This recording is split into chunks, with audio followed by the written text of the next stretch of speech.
Ladies and gentlemen, welcome back to the Sheep Get Sheared Podcast. I'm your host, Austin Creed. Today, my friends, we're going to return to monogamy. We're going to jump right in. Now, the reason I want to talk about monogamy is I'm sick and tired of the myths being pushed out about monogamy. For example, the biggest one running out here is from the church. That's number one. I will not mention names because a lot of these people I know in real life, so I will not mention names. But what I will tell you is monogamy is one of these things that sounds good on paper, and it might have worked, I don't know, back in the days when humans lived to about 45, 50 on average. Like 50 was like 90 today. When humans didn't live very long, it worked better than it does now. You might wonder why the marriage rates are the way they are. You might be curious as to why have we degenerated so quickly? Why is it that men and women can't seem to get along anymore? Why is it that the family court system has been completely messed up and is at the point where it's at? Well, I use the poignant term, the long march. I use that term for a reason because we are on the long march on the reactionary phase we're currently in. And yet, make no mistake, we are in a reactionary phase of human history. For a very long time, men were in charge of everything, and arguably we still are. But the strong ruled the weak, for better or for worse. And we knew what it was. There was a king, there was a council, there was a democracy like in Greece that was set up in a way where people who voted had skin in the game.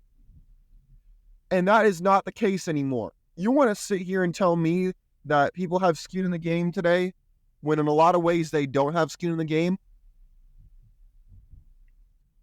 Might be asking for an example. Okay, I'll give you an example.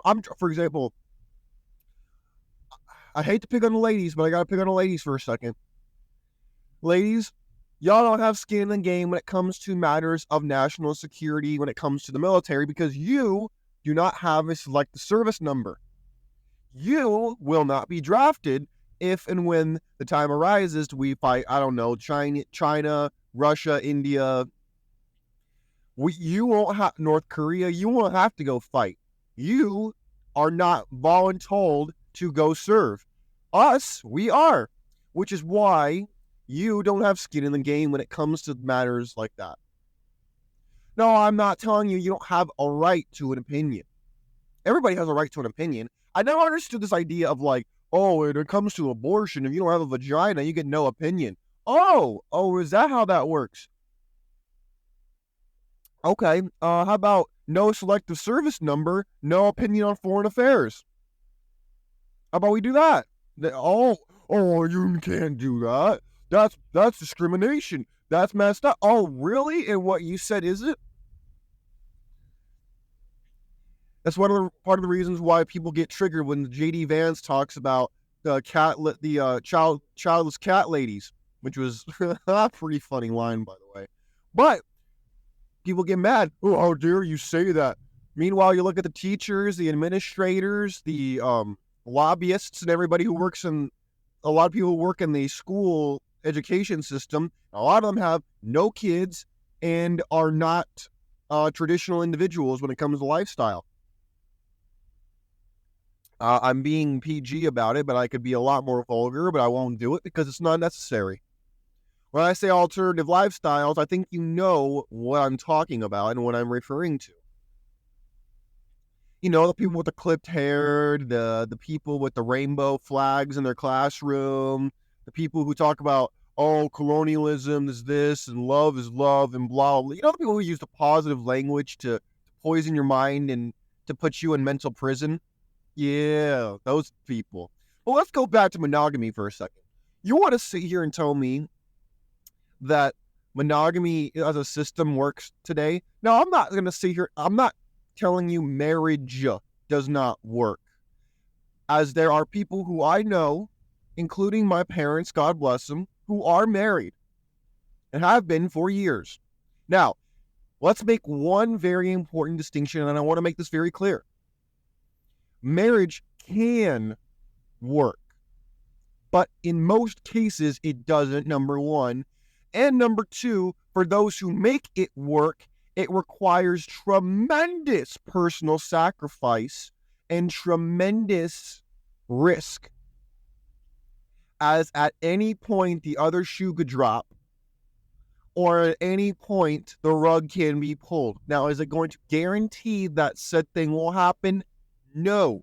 But guess what? For a lot of people, and the statistics bear this out, whether it raises from 50% to 80%, the statistics are high. It should not be above 5 to 10%, with the 5 to 10% being people who had not a, why am I blanking on this? It's fucking 6 in the morning.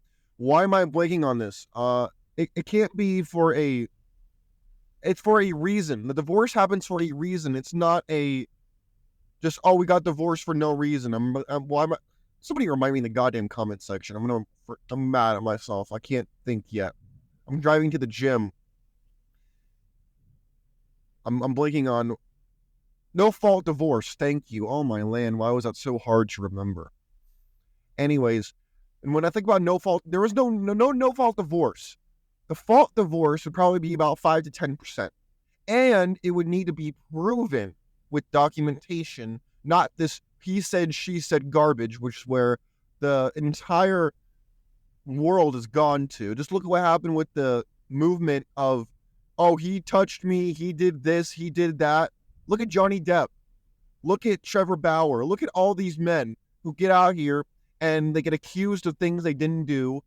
And as soon as the accusation hits the headlines, you are a guilty individual, regardless of whether you did it or not. The people who don't like you will believe it, and the people who are normies are probably going to believe it, because who believes men? After all, we're all filthy, lying sons of bitches, you know. We don't tell the truth. If you have a penis, you can't tell the truth. No, it requires a vagina, apparently, to tell the truth. Oh, my God. Anyways, sorry, guys. It's early in the morning for me. I'm going to the gym. Just trying to... I'm talking to you the way I would talk to you if you were in the passenger seat in my car right now, when we were just talking about life, about relationships and whatnot. And, you know, one thing I really wish the church did a better job, and I grew up in the church, and I'm not just some guy who went to church one time and has all this stuff to say. No, I grew up in the church. One thing the church needs to do a better job of is, if they're going to criticize, for example, educators or people who are of the LGBTQ variety, then they need to not be a super repressive community. They need to understand that people have questions and young people have hormones that go cuckoo bananas, and they need to step it up. They need to address sex, they need to address gender, they need to address these things, and not just use the whole, oh, if I don't say nothing, then they won't think anything about it. No, my friends, that doesn't work. In the same way that marriage, if we just say, oh, we don't tell them all the bad stuff about marriage, or all the sacrifices, or all of the risk, and all of the realities of life that come with the so-called love that we talk about day and night, then nothing bad will happen because we don't tell anybody. No, my friends. That's what's caused the decrease in monogamy, along with the family court system and the fact that people feel disenfranchised. Both men and women, I would argue, have been disenfranchised. But men in particular, because we now live in a society where we went from men run everything to men having basically no rights unless they do X, Y, or Z, or they're not a real man unless they do Y, Z, and A. You are not blank if you don't do this for blank. Instead of, hey, it would be wise if you learned this because this will make you a better businessman, and this will make you a more likable person who is more likely to get better business. Stuff like that. That is a better course of action. But let's return to monogamy before I go in the gym here and meet my buddy for a workout. When it comes down to it, a lot of people, they are not they're not telling you the truth about what it's like out here in these streets. First of all,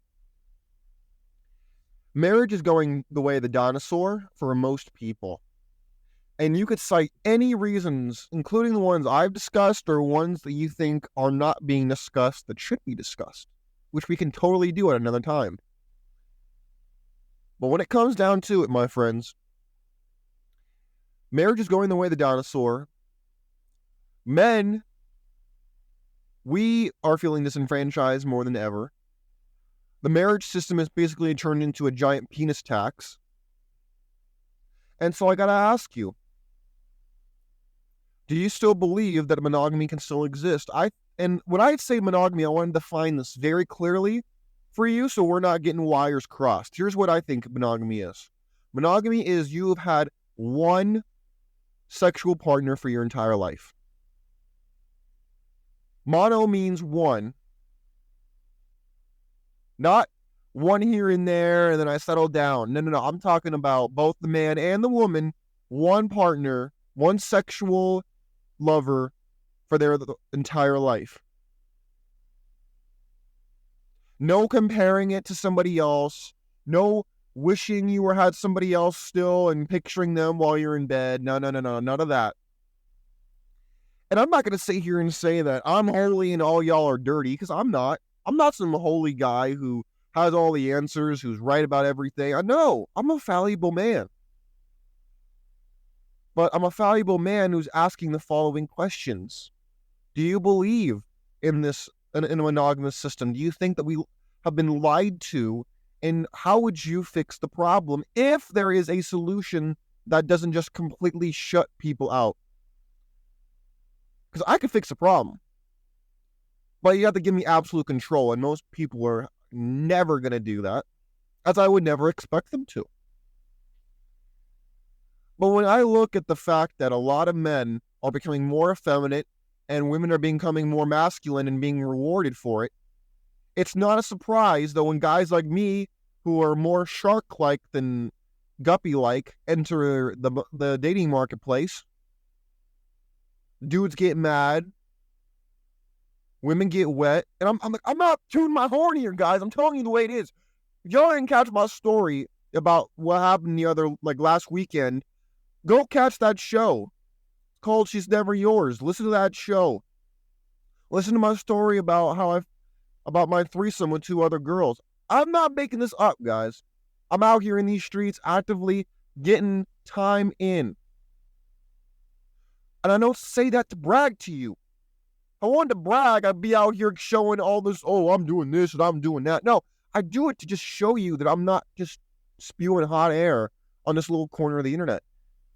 We're trying to figure out a way to make life work. We're trying to figure out ways to make ourselves better men without compromising values and without putting ourselves in a vulnerable and weak position. We want leverage. Leverage gives us opportunity. Opportunity can help us blaze a trail to the life that we want. Not for free, not something that's going to come easy, but something that's going to be worthwhile.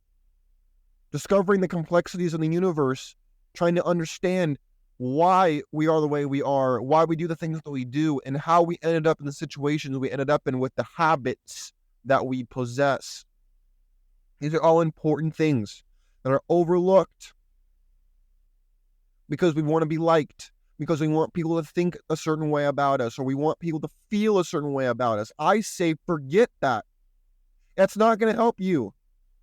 All that's going to do is make you subservient to the opinions which are going to be fleeting at best to others. My friends, what are your opinions about monogamy? Do you think it still exists today? Certain corners of the world? Or do you think that polygamy is better? Do you think that polyamory is better? What is your opinion? How do we detach this from religion or from stigmas and have a rational discussion? Because we need to have that. I don't want to have a dogmatic discussion. I want to have an exchange of free ideas. My friends, you take care of yourselves. I got to get out of here and go to the gym. Let me know what you think. Please leave it in the comments. I want to hear about it. You might find you're not as alone as you think you are. My friends, I'm out of here. Take care. Peace.